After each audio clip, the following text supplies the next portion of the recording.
He moved into a house with no mirrors, for a terrifying reason. The house stood on a quiet cul-de-sac, its pale gray exterior blending seamlessly with the overcast sky. For most, its charm lay in its mature garden and generous living space. For Elias, 45 and seeking a fresh start, its unique selling point was far more peculiar. There wasn't a single mirror inside. Not in the bathrooms, not in the hallways, nowhere. It was listed by an online agent, the unusual detail discreetly mentioned.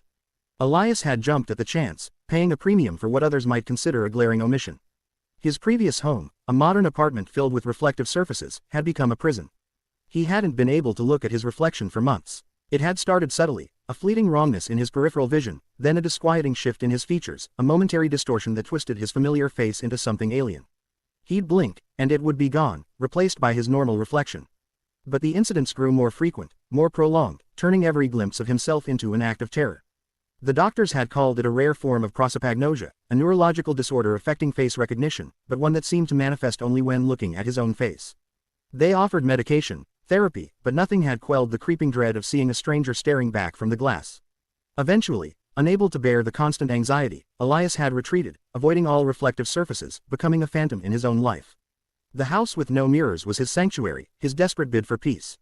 Moving in was a cautious affair. He navigated the empty rooms, a profound sense of relief washing over him with each bare wall. No glint of glass, no sudden reflection. He unpacked his few belongings, carefully placing a small, framed photograph of his parents on a bookshelf.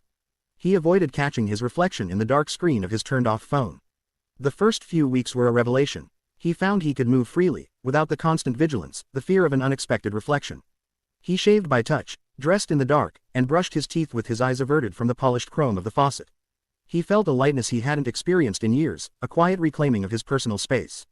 But the silence of the house, initially comforting, began to feel heavy. The absence of his own image started to create a different kind of void. He found himself subconsciously reaching for a mirror after drying his hands, a habit ingrained from decades. He'd momentarily forget, then the stark emptiness of the wall would remind him. The relief was still there, but a new, subtle disquiet began to emerge. Who was he, if he never saw himself? He started to feel disconnected from his own appearance. He knew logically what he looked like, the general shape of his features, the color of his eyes.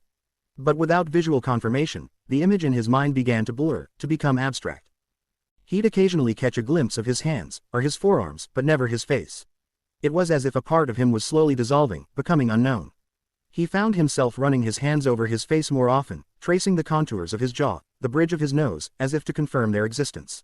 His fingers became his eyes, mapping a topography he couldn't see. One morning, he woke with a strange feeling. The room felt colder than usual. He got out of bed, a chill snaking down his spine. He walked through the house, the familiar emptiness now seeming to hold a subtle tension. He checked the window in the living room. It was heavily frosted, obscuring the view outside. He remembered the previous owner, a reclusive old woman who had lived in the house for decades. The agent had mentioned she was very private, almost eccentric. Elias had dismissed it at the time, but now, the lack of mirrors felt less like a quirky preference and more like a deliberate, almost ritualistic, absence. He began to notice other oddities. Slight temperature drops in certain rooms, even with the heating on. A faint, sweet scent, like old potpourri, lingering in the air.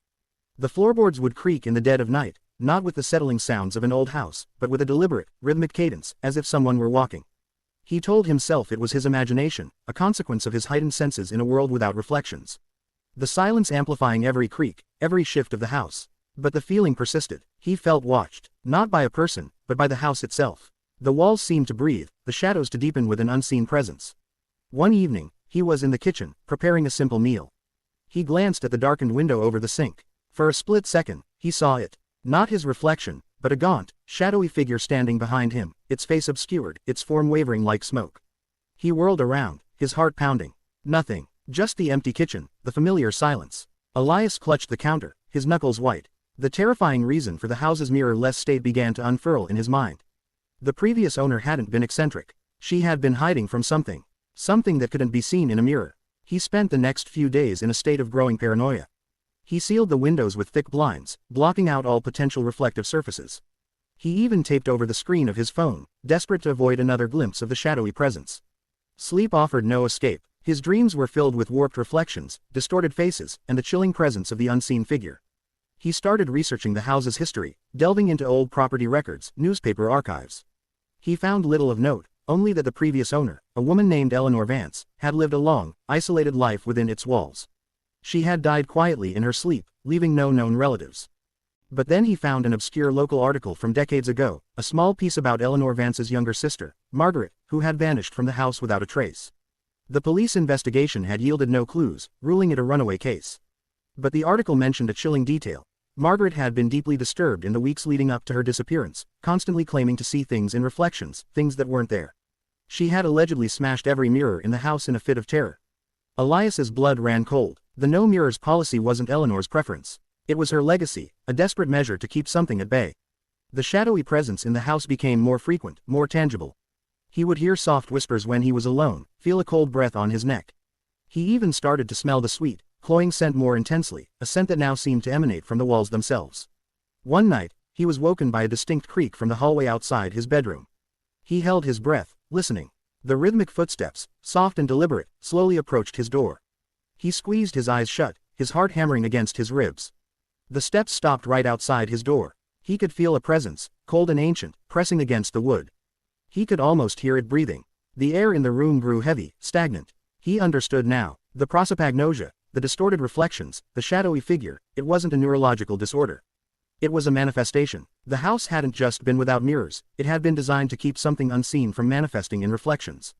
And it was now trying to reach him. He knew what he had to do. He couldn't live in this house, haunted by an invisible entity that only revealed itself in glimpses of reflection. But more importantly, he couldn't let it trap him. He had to face it, to understand what it was. He went to the hardware store, buying a large, full-length mirror. He brought it back to the house, his hands trembling. He carried it to the living room, placing it against the far wall, facing the entrance, positioning it so that the entire room would be visible.